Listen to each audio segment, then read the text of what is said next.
सम्माननीय सभापति महोदय, पूज्य गुरुजनवृंद, उपस्थित मोर्चा भाई भौणी और सहपाठीगण, मो नाम इतिहास श्रेणी पंचम। आज ये पवित्र स्वाधीनता दिवस किसी कहवाक अनुमति मिलवा निजक धन्य मन करुछि। जार माटी फल सुना, जार माटी फल सुना, देउल उदेरबाना, देउल उदेरबाना।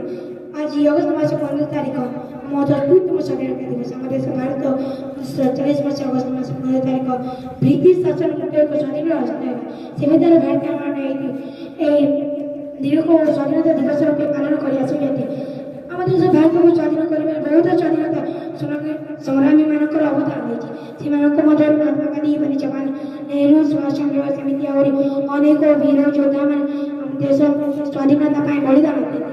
आम से बलिदान जो शांतिपूर्ण जीवन यापन करें बहुत भाग्यवान जे स्वाधीनता सह जन्म निजर मौलिक अधिकार अच्छे दिवस